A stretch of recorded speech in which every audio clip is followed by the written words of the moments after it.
Ladies and gentlemen, India's multi-pronged offensive against Pakistan is underway as we speak. Many things have happened in the last 24 hours. The most important step is one that will inflict pain where it actually hurts. India has turned off the water tap and put the Indus Treaty between the two countries in abeyance. That means cutting off water supply to 80% of cultivated fields in Pakistan. Question is, should water be weaponized? Well, no, it should not. But has Pakistan really left us with any choice? Not just that. Diplomatic ties have been downgraded by India. Defense advisors in the Pakistan High Commission in New Delhi have been declared persona non grata and have been asked to leave. The Wagah-Attari border has been shut. New Delhi has now made it virtually impossible for Pakistanis to enter India, and those in India have been asked to leave by May 1st. Yes, we know this. Many Pakistanis come to India seeking medical treatment here. But again, has Pakistan left us with any choice? As an aside, the government of India has ensured that Pakistani superstar Fawad Khan's Bollywood return vehicle, Abir Gulal, will not be released in India, despite the fact that this is an Indian production. Prime Minister Modi, who spoke for the first time after the Pahalgam attack, has clearly indicated today that there is more to come.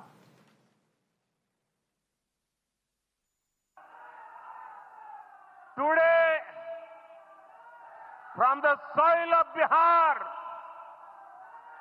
I say to the whole world, India will identify, track and punish every terrorist and their backers. We will pursue them to the ends of the earth. India's spirit will never be broken by terrorism. Terrorism will not go unpunished. Every effort will be made to ensure that justice is done. The entire nation is firm in this resolve.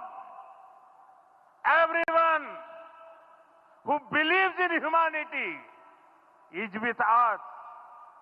I thank the people of various countries and their leaders who have stood with us in these times.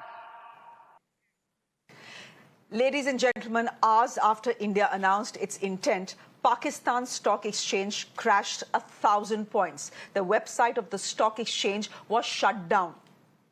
Pakistan went into Me Too mode and announced retaliatory measures of its own. In fact, it has called India putting the Indus Water Treaty in abeyance an act of war. Perhaps they should know that sponsoring terror that kills unarmed Indian civilians is an act of war that will invoke an equal response. For the moment, Pakistan has put all bilateral agreements with India, including the Shimla Agreement and the ceasefire at the LOC, in abeyance.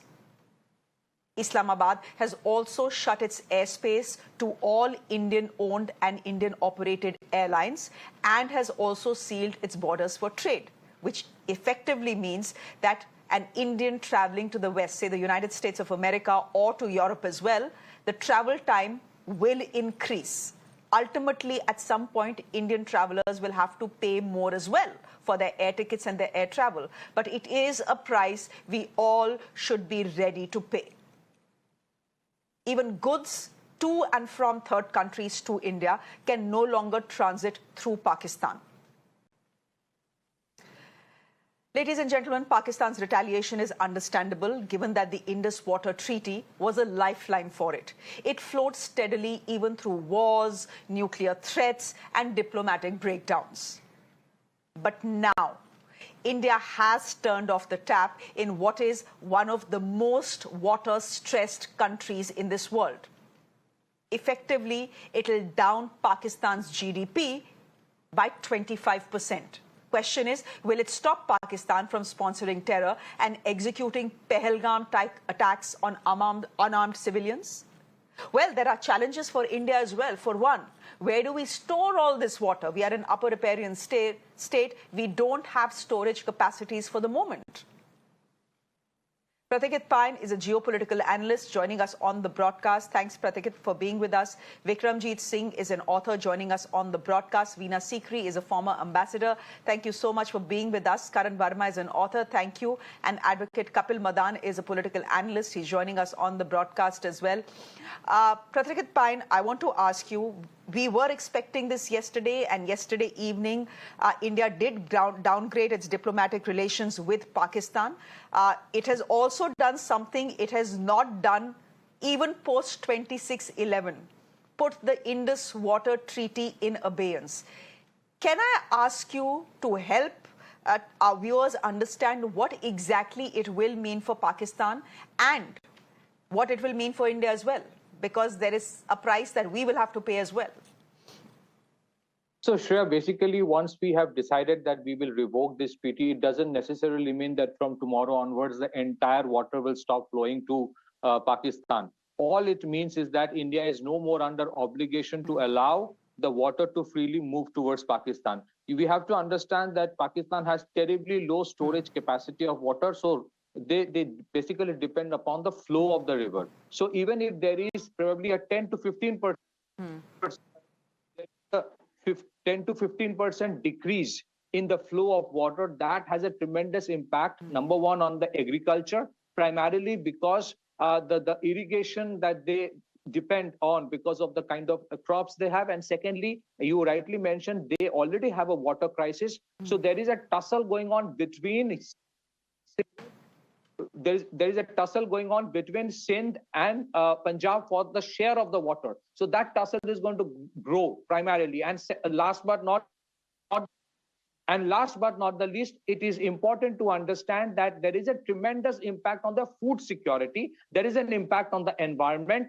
It doesn't mean that from tomorrow onwards, the entire water will be stored here, but we can have diversionary canals. We already have the Kishan Ganga project. We already have the Ratle project. We both are on Chenab and Jhelum, which are the western rivers which actually flow to Pakistan. So yes, Pakistan will feel the pinch. It is called a nuclear weapon, the water war. Why? Because its impact is not in one day. Its impact is not just in 1 month, but on a calibrated way, gradually with 6 months, 1 year, 2 years, they will start feeling the heat of it. And then it's irrevocable. So there will be an impact on the electricity generation from the dams because the quantum of water coming down. I reiterate, it doesn't mean that the entire water will stop flowing to Pakistan tomorrow, but even a 10% decrease would have tremendous impact. Secondly, we are no more under the obligation to allow the flow of water. We can have more canals, more storage capacity. Remember, in the 2023, we asked for review and modification of this treaty because our demand for agriculture, water has increased. Our demography and population has increased in Jammu, particularly, and in parts of Punjab. Pakistan kept on ignoring. And I think this time also, when they went for this, decision to declare war through this attack in Pahalgam, I call it a declaration of war. I think they thought that this will never be impacted. They took it for granted that this is one area where nobody will touch. But Prime Minister Modi had time and again stated in the past that blood and water cannot flow together. But I think Pakistan failed to take it seriously. And somewhere down the line, we had to take a decision because it would be our mistake to presume that terrorism has nothing to do with people of Pakistan. There is a lot of support in Pakistan for this terrorism, and the terrorists are actually coming from the common man's home. Back to you. Okay. Vikram Jit Singh, can I just bring you into this conversation? Pakistan is calling the abeyance of the Indus Water Treaty an act of war, right? There are many people in India who are arguing that water cannot be weaponized. And if you weaponize water against Pakistan, what you are essentially doing is you are drying up the homes and taps of common Pakistanis who probably have nothing to do with what has happened in Pahalgam. The other argument also being made is then you then give China a precedent to do what you are doing with Pakistan. Where do you stand on that? Do you agree with them? No, I think Pakistan is bound to retaliate. It's their doctrine. After Balakot, they had a swift retort. And I think the key question is to what extent China will go in backing Pakistan in this very critical situation. Because they are making this dam on the Brahmaputra, massive dam, which will again impact our water flows very adversely. And if you see China and Pakistani militaries are in synergy, there is a strategic congruence between them. So I think this is really the factor which is worrisome to me, is the China-Pakistan congruence on the military front. And I think that is the factor which limits our military options also, because if we open a front with Pakistan, the Chinese can open up fronts on our eastern front, on Bhutan, further east of Ladakh. So I think we cannot take these threats very lightly, because we are pushing Pakistan into a very tight corner. And if you look at them, they have the jihadi ideology in them. And so it's very uncertain as to what will be the outcomes. And I think the outrage should be more on our side. Our civilians have been massacred. We should say this kind of a massacre is an act of war. It is the Pakistani army which has sponsored this attack. And central again to it is the extent to which China will back Pakistan in a critical situation. Because in Kargil, if you remember, General Musharraf flew to Beijing seeking China's help, but China ticked him off. And they told the Pakistanis to withdraw to their side of the LOC. But that was 1999.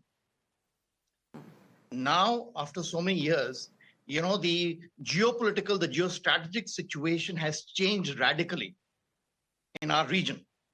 If you note, after 2020 Galwan or the Eastern Lark intrusions, we really have not launched any kind of surgical strike or Balakot because of the Chinese factor. In fact, we are having a ceasefire with Pakistan, whereas Pakistan is violating the ceasefire every day by sending in drones, drugs, weapons, terrorists. They're violating it every day. So my question is, should we hold on to a ceasefire which is benefiting the Pakistani army? Because we are not hitting them across the LOC with our very powerful artillery. Why are we not doing it? Okay. Okay, that's a fair point to make. Given what Pakistan has done today, thank you. Given what Pakistan has done today, even that ceasefire doesn't hold. Even that has been put in abeyance by Pakistan. So technically it doesn't hold because all bilateral agreements will no longer hold as far as Pakistan is concerned. Veena Sikri, Vikram Jit raises an important point. The question many people are asking is, have you given China then a precedent to do with India what India has done with Pakistan once it puts an Indus Water Treaty in abeyance, once it weaponizes water? My point is, did Pakistan leave us with any choice? Number two, my point also is, should we be worried about China given the fact that in any case it is up to no good? In any case, it has opened up a front with the United States of America. It will need allies. Well, let me tell you quite frankly, that this kind of, internal fear that we are having, what will China do? And so, of course, we have to factor in the China factor. Of course, we're taking, but this cannot deter India from reacting to what is, as we are all agreed, an act of war. The attack on innocent tourists in Pahalgam is an act of war. And we have reacted correctly.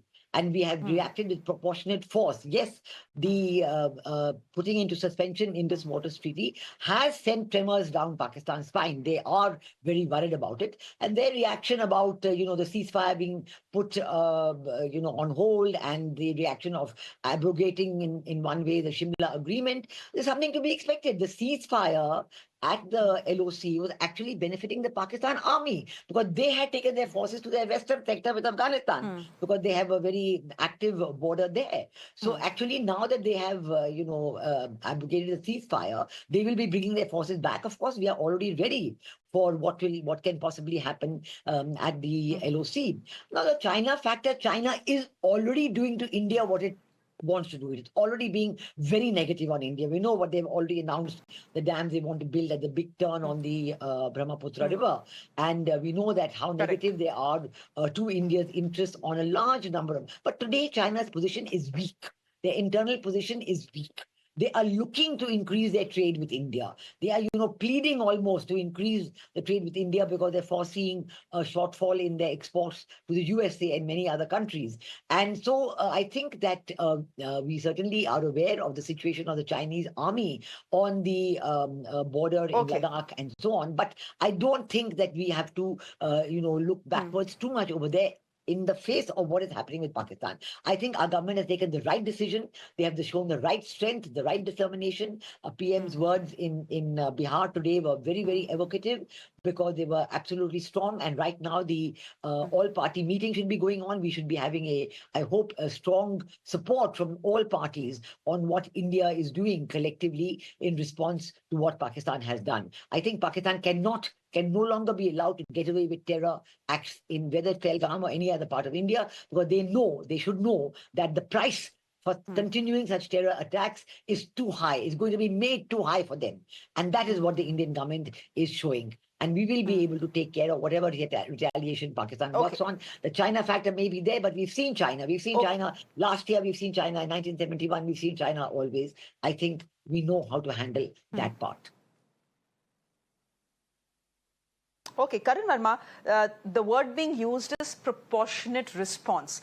Is suspending or putting in abeyance the Indus Water Treaty that ensures that 80% of Pakistan's farmland actually get water for irrigation, is that proportionate response? Because there are people who will argue and are arguing that what you have done impacts the Aam Aadmi Party in Pakistan. It doesn't necessarily impact the Pakistani army that is sponsoring terror in India. That if you wanted a proportionate response, that proportionate response possibly would have been action across the LOC. In any case, the ceasefire doesn't hold anymore. What is stopping you from going all out? Absolutely. So I think it's very less in proportion, if you ask me the truth, because, when you kill our people, when you kill innocents, all bets are off. It's plain and simple. We need to go for the kill in every sense, whether it is starving them, whether it is cutting off their water supply, and of course, as you said, going across the LOC and hitting them where it hurts the most. Shreya, let's understand this. If we I'm all for SWOT analysis. I'm all for, understanding what the repercussions can be. But there comes a time when you need to act. And this is one of those times. We need to act here. We can keep on contemplating what will happen, what will China do. China is not going to mess with us at a time when they are already, as ma'am just said, they're already dealing with a lot of things. They have a lot on their plate right now, dealing with tariffs and other things. And plus we have a trade, they have a trade surplus with us of $100 billion. They are not going to be messing with us for a failed state like Pakistan after what they've done. So, we need to go all out. And if their people are starving because of this reason, if their people are thirsty because of that, let the stress build up. I am not here to impress any human rights organization. I don't need certificates. We as a nation do not need validation from anyone. So this is that point where, yes, a thoughtful attack needs to be carried out, but an attack nevertheless. And not just on terrorist camps, please. Till they do not lift corpses, till Pakistan army doesn't suffer human losses, they will not understand the consequences of this. Last time in Balakot, we attacked the terror camps. Fair enough. For them, those terror camps, these are like factories where they sacrifice their people. It means nothing to them beyond a point. Only when people like Asim Munir and all these people who talk rubbish on TV, who send out these statements, till they don't feel the pinch, the hurt, as we felt, where a young couple died, where a young child has lost his parents, till they do not go through the same trauma, they are not going to understand the price of doing something like that. We have to create a very strong deterrence. It has to be many many notches above what we did in Uri and Balakot. I am expecting the government to act on this, and I'm pretty sure that the way the Prime Minister sent out the message, the Indus Water Treaty, I think, is a small step in that direction. We also need to do a lot.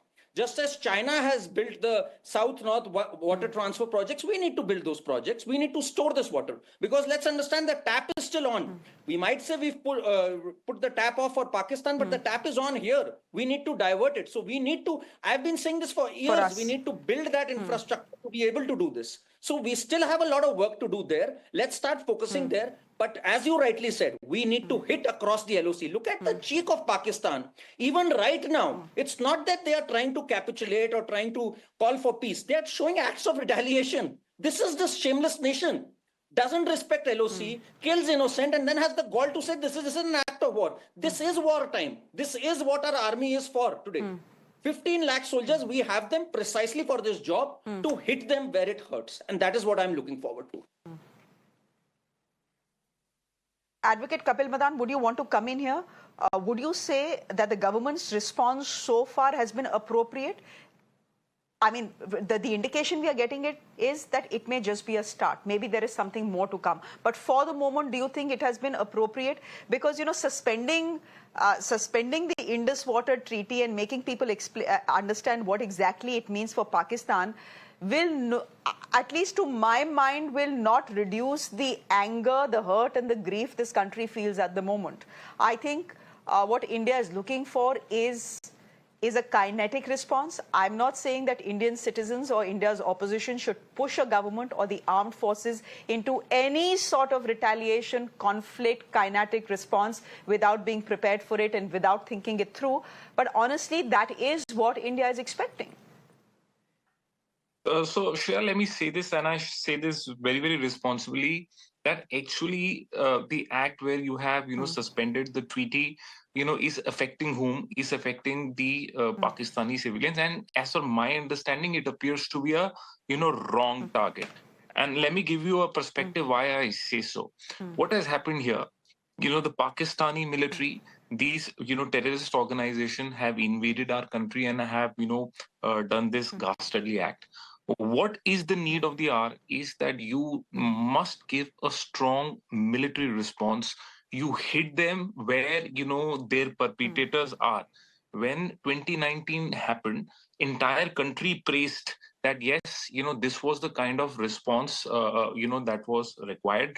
But doing, taking steps where it is not actually affecting, the military, it is affecting other, commoners of Pakistan. I think it is a wrong target. This is not where it might have an economic effect also, because Pakistan is also an agrarian economy. They are also dependent upon water.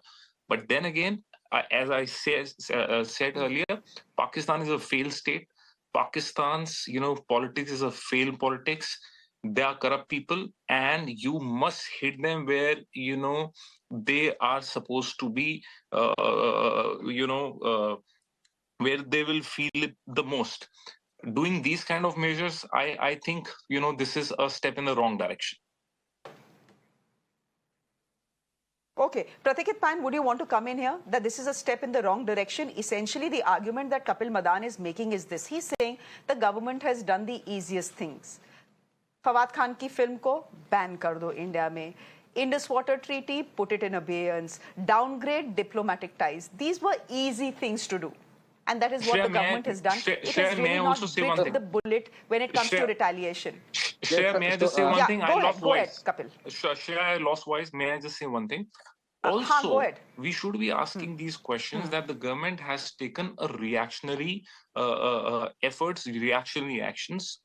If we talk about, handling a situation like this, the question we should also be asking is, what was the preventive steps taken by the government? And I was surprised to see an article published by India Today on 15th of April, wherein the shortage of our army personnel was flagged.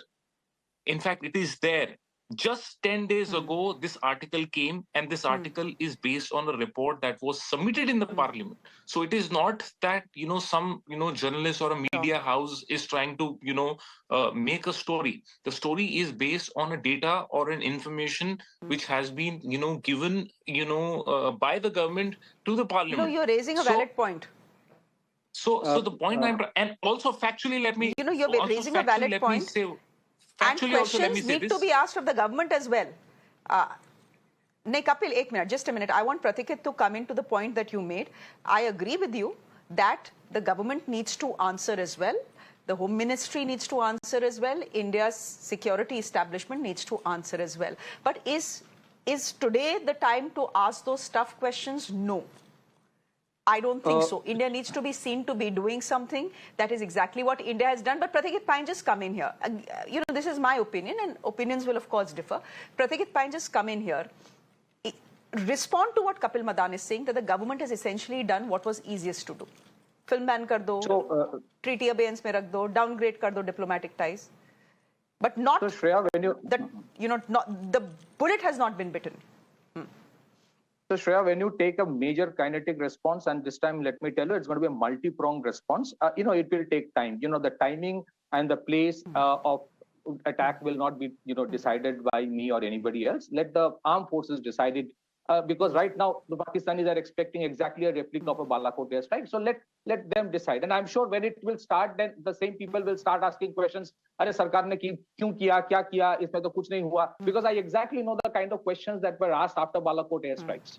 Okay, so Kapil talked about the Rashtriya Rifle, army reduction thing. Let me tell you, this is a technical issue. If you have 66 battalions of Rashtriya Rifles, those go on deputation from Indian Army. So from Indian Army, technically, it is shown as they have out of Indian Army. So that means that there's a technical reduction. Let's not get into that. I have answers for that. But the bigger issue is this. Let's not be holier than thou. Let the people of Pakistan ask the establishment of Pakistan as to why the flow of water has been shut down. Then they have to answer the questions. So far as, if there are flaws and problems because of which that terror attack happened, there has to be accountability. I'm sure everybody from the agencies, from the army, from the central police forces, from the J&K government, everybody will have to ask for it. There has to be an audit of that. But that doesn't mean that today we will have, our government is more responsible for it than the Pakistanis. That cannot be the rationale. So far as the response is concerned, please understand, we need to create the pressure where the questions are asked to the government of Pakistan that why did you allow it to happen? What are the things have you done? And unless you cannot have an economy thriving and then having terror, it's like we are funding them. It is like we are funding the terrorism. The film ban or anything, let's not presume that the celebrity or a farmer over there is anti-terrorism or are all okay with Kashmir being part of India. They can be part of, they can be against us, and that's fair with them. But let's not ask me to support them. I can tell you how it happens. Outside every mosque, there are guys from Jaish-e-Mohammed or Lashkar-e-Taiba who chadar bitha ke baithe rehta hai, and celebrities from everybody to cricketers, everybody. When they come out from their namaz, they will put money in that chadar. And that money is actually used for jihad in Kashmir. So to presume that terror has no religion, terror has nothing to do with the common man. I mean, Ajmal Kasam, where did he come from? Was he a son of a millionaire or a non-resident Pakistani? No, he was from one of those Fijian families. And let those Fijian families then ask the government of Pakistan, why have my taps got dried down? And let them, Asif Munir, who was giving that grand lecture about two-nation theory, then answer. Thank you. Back to you. Okay. Can I just give a very quick response? I hope. Give me a minute. Give me a minute. Give me a minute, since we have spoken about Fawad Khan here and the film being banned here. I hope we don't see any hypocrisy here. And I hope that in the next 24 hours, the BCCI also announces that India will not play Pakistan anywhere. I want to know why that announcement has not been made. Fine. Fine. You don't let this man's film be released in India despite the fact that the money is Indian and all the other actors are Indian. You're taking a stand. Maybe it's the right stand to take. What about cricket? Why should we still play cricket with Pakistan anywhere in the world. Why this hypocrisy? Why is the BCCI silent? Why is the government of India silent? But Vikram Jit Singh, I want to come to you for a point that you made earlier today. I'm just going, stepping a little away from the Indus Water Treaty and talking about the fact that Hindus, non-Muslims, were specifically targeted in Pahalgam. We expected, look, the fact is what has happened has happened. The killings were communal, and we are seeing the repercussions across India where Kashmiri students are being targeted. I want to ask you whether, in a limited sense then, Pakistan has succeeded in doing what it had hoped to succeed. Play on the communal divide in this country. Shreya, this is a very carefully thought out massacre, because they sent out a very clear and demonstrative message that we are targeting the Hindus. And they spared the women. So, because the women would go back and, their anguish or seeing their husbands being shot would, create a lot of anger and reactions. So in my mind, more than tourism being affected or normalcy being hit, it was meant to trigger communal tensions in India, to take advantage of the mainstreaming of communal politics in India. They perfectly well know the kind of tensions which have been created in India because of politics. And the impact was meant to go beyond Jammu and Kashmir. The terrorist impact aim was outside Jammu and Kashmir. So, from yesterday, Kashmiri students studying in India are being attacked for the simple fault that they're Kashmiri Muslims. That means that the objective of the terrorists to create Hindu-Muslim tensions has been achieved. And if we let this communal politics and its reactions increase further, we would have played perfectly into the hands of the Pakistani army and its jihadi tanzeems. So the terrorists, this has not come out of the blue. We had the bus massacre last year in Riyasi, where 9 pilgrims were shot. In Dhangri, a village in Jammu, we had 7 Hindus massacred on January 1, 2023. In Kathua, last month, we had 5 civilians killed, including a 12-year-old boy. But we were in a denial mode because we were selling this slogan that Kashmir is back to normal and heading towards zero terrorism, zero infiltration. Now, zero infiltration, zero terrorism is not a strategy. It is not a security policy. It's just a slogan, which is for the world to see. Okay. Back to you. Okay. As we speak, the all-party meeting is underway. We are getting some pictures from there as well. Veena Sikri, I'll give you the last word as a former ambassador. We understand what Pakistan tried to do here. Probably widen, probably take advantage of India's communal divide, widen this divide further. But look at the way opposition parties more or less have responded. Look at the way more or less India has responded. The response has been one to completely back the government and what it is exactly trying to do. In that sense, I don't know whether it can give anyone any degree of satisfaction, given that 26 Indian tourists unarmed have been killed in Pahalgam, shot dead. But when we see this all-party meet, is there hope? Then when it comes to national security, the country stands together. We have our differences, but national security, no compromise. Absolutely. I agree with you that there should be no compromise on national security. And yes, the all-party meeting is a very strong and correct move in the right direction. I'm sure, as we will hear soon enough, this is like that. But I'm very surprised that even in this small panel of 5 or 6 people, we are having a lot of nitpicking going on. I don't appreciate it at all. Saying, oh, this is a mistake. Don't do the Indus Water Treaty. Don't do this. Oh, and we're trying to do communal. And I don't understand. Please take the situation as it is and please react as one country. That India's sovereignty is under attack here. India's every principle we stand for, our secularism, everything is under attack. And you've seen in Kashmir, the response in Kashmir has been very strong. People were downing their shutters against the terrorist attack. They don't want the attack to take place. And there's been a support from the people who've come out of the terrorist attack, who have come out of it alive. They're talking about the support they got from the people of Jammu and Kashmir, talking, unequivocally against the attack. So that's quite different from what it was earlier, when immediately an attack took place. You had a kind of a polarization taking place in Jammu and Kashmir as well. So let's please take issues as they are and build upon them. Let's see that the situation in Jammu and Kashmir has improved such a lot. Okay. Of course, this is a big setback. I agree with that fully, but we have to face it and think that such setbacks will take place. So I think that what the government has done in the first step is a very important group of measures that they have announced. Further kinetic measures are not going to be announced to the public. They will be done on their own, whatever the government decides. And I think that the way in which, by and large, across the country, there's been a uniform reaction of support for the government and what the government has done. I don't think that we are here to do some kind of pick little flaws and pick a nit here and a nit there and say, oh, this is wrong and that is right. That's not the way a country reacts. And you've seen from the way the reaction in Pakistan has been to the suspension of the Indus Water Treaty, that shows that it was the right measure.